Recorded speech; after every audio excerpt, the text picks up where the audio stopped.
Bismillahirrahmanirrahim. Assalamualaikum warahmatullahi wabarakatuh. Waalaikumsalam warahmatullahi wabarakatuh. Selamat siang semuanya.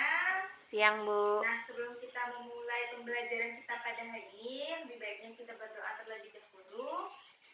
Berdoa, mulai.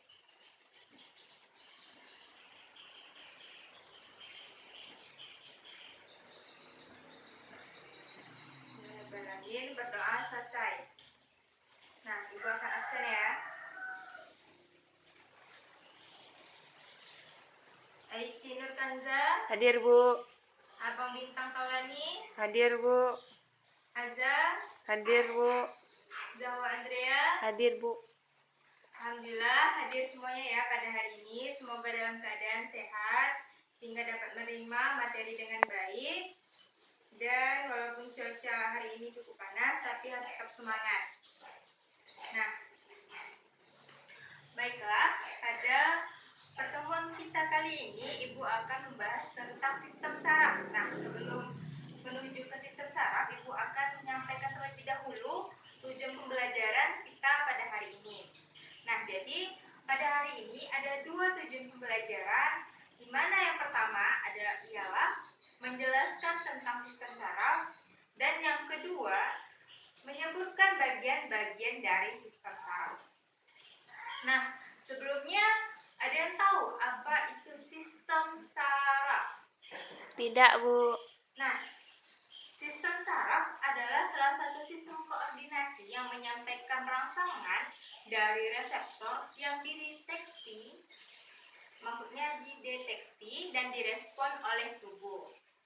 Seperti misalnya ketika kita menyenggol atau menyentuh sesuatu yang panas, kita akan menghindar. Otomatis atau tiba-tiba dengan refleks ketika tersentuh kita akan menghindari hal sesuatu yang panas tadi. Nah, yang kedua contohnya seperti Zahwa nih. Zahwa dipanggil oleh Bintang. Dan Zahwa ketika dipanggil dia akan menoleh pada orang yang memanggilnya. Kenapa sih hal tersebut bisa terjadi dan apa kaitannya dengan sistem saraf? Nah, jadi di dalam sistem saraf terdapat 3 komponen penting. Apa aja komponen pentingnya? Ada yang tahu? Tidak, Bu. Silakan angkat tangan. Tidak, Bu. Nah, tidak ada ya. Gua akan beritahukan. Nah, jadi 3 komponen penting di dalam sistem saraf itu, yang pertama ada reseptor, yang kedua penghantar impuls, dan yang ketiga ada efektor. Nah, apa sih reseptor? Nah, reseptor sendiri adalah sebuah atau alat rangsangan atau juga disebut dengan impuls. Nah, yang kedua penghantar impuls. Penghantar impuls adalah saraf itu sendiri, di mana saraf berkas-berkas rambut penghubung yang juga disebut sebagai akson. Nah, di sini ada yang namanya juga dengan sel saraf atau neuron. Nah, nanti kita akan bahas itu sendiri. Lalu yang ketiga, efektor. Nah, efektor adalah alat yang menanggapi rangsangan yang dihantarkan oleh penghantar impuls. Nah, oke. Langsung saja, tadi Ibu sudah singgung sedikit yaitu tentang sel saraf atau neuron.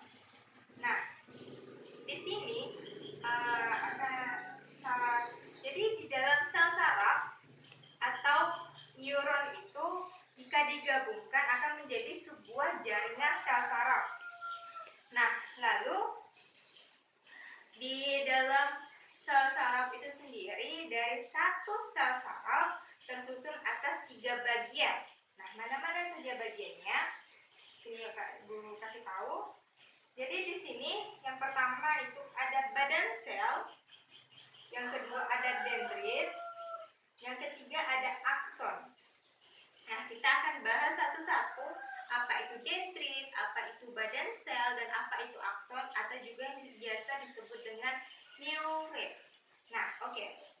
Badan sel. Nah, badan sel adalah bagian paling besar di dalam sel saraf yang berfungsi sebagai penerima rangsang juga penghantar untuk menuju ke akson. Nah, yang kedua ada dendrit. Nah, dendrit adalah suatu cabang-cabang di sini yang dia pendek-pendek itu dendrit.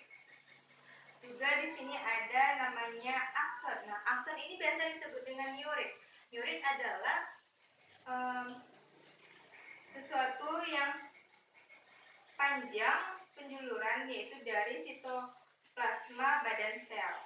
Nah, neurit ini di dalamnya ada serabut-serabut halus yang biasa disebut dengan neurofibril. Nah, neurofibril ini diselubungi oleh beberapa lapis selubung myelin. Nah, di mana di sini ialah isolasi. Nah, isolasi di sini juga alas yang berwarna kuning ini berfungsi sebagai selubung myelin yang menyelubungi neurofibril tadi. Nah, mungkin itu tentang sel saraf atau neuron. Nah, sebelum Ibu melanjutkan ke materi yang selanjutnya, apa ada ini yang dipertanyakan terlebih dahulu? Tidak, Bu. Ya, oke, baiklah. Nah, selanjutnya yaitu impuls. Nah, impuls sendiri adalah sebuah rangsangan. Jadi di sini ketika impuls itu atau rangsangan itu terjadi, akan ada sebuah gerakan atau perubahan. Nah, maksudnya seperti apa? Nah, di dalam impuls itu sendiri ada dua jenis gerak. Nah, gerak apa? Gerak sadar dan gerak refleks. Nah, yang tadi awal-awal Ibu jelaskan, ketika kita menyenggol sesuatu yang panas, kita refleks akan mundur, menjauhi sesuatu yang panas itu. Seperti itu. Nah, di sini gerak sadar, ada yang tahu gerak sadar itu apa, prosesnya seperti apa? Kalau ada yang tahu, Ibu akan kasih nilai tambahan nih. Ada yang tahu? Tidak, Bu. Tidak, oke, baiklah. Nah, gerak sadar adalah gerak yang disengaja atau kita sadari gitu. Seperti misalnya kita menggerakkan tangan, menggerakkan kaki. Nah, itu suatu gerak sadar. Salah satu contohnya ya. Nah, lalu gerak refleks. Nah, gerak refleks adalah gerak tidak sadar atau tidak disengaja. Nah, contoh kecilnya seperti misalnya ketika kita menginjak sesuatu yang tajam, kita akan refleks untuk menghindar. Nah, juga yang lainnya seperti detak jantung. Apa sih detak jantung? Nah, kalau kita dengan sadar ketika menggerakkan atau detak jantung kita, bagaimana ketika dengan kita tidur? Nah, kita tidur kan kita nggak sadar tuh, bagaimana kita menggerakkan detak jantung. Nah, jadi detak jantung itu adalah salah satu gerak tidak sadar gitu ya. Nah, selanjutnya ada perbedaan nih, ada perbedaan di antara gerak sadar dan gerak refleks. Ada yang tahu apa perbedaannya? Nah, jadi perbedaan dari gerak sadar dan gerak refleks adalah gerak refleks itu lebih singkat. Apa sih maksudnya dengan lebih singkat? Nah, jadi gini, gerak refleks Ibu akan jelaskan bagaimana cara pengantaranya.